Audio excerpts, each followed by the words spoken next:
I see you spoke to Boogie Cousins, and he called the Kings cowards. Called it a coward move for trading. Crying about leaving Sacramento, and somebody who is misunderstood.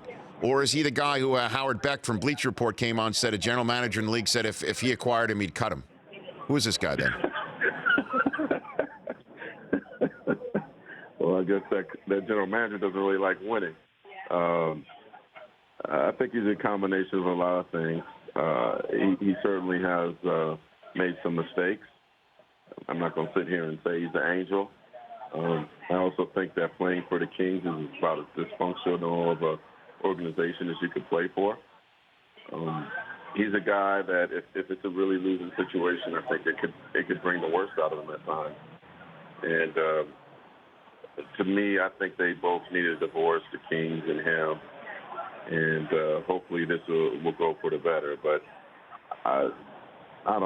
to say that they would cut him, I think is a ridiculous statement by any general manager to cut a guy that's a top 10 talent. Has he ever been arrested? Has he ever, hit somebody? Has he yelled at people? Has he said done some things wrong? Yes, but this is not somebody that's raping folks or shooting folks. So that's a kind of ridiculous statement. Marc Spears here on the Rich Eisen Show. Do you think the fact that Kupchak and Jim Buss did not pull the trigger for Boogie Cousins is the last straw that caused Jeannie Buss to pull the trigger on them? Yeah, no, it seemed like everything flowed right after that, didn't it? And it seemed like they could have got him. I think that the Kings. I'm surprised that they even waited. I mean, they pulled the trigger too early. It was a huge mistake by the franchise. To me, they're in a position of power.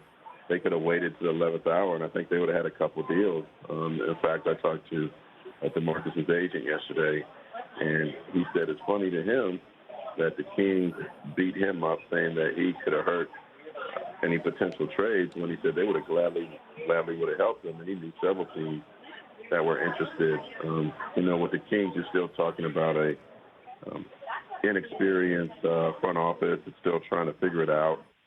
And I think they really had a big blunder in how they handled the whole situation as far as what they were, or the lack of what they were able to get for Cousins, and the way that they told him about the whole situation.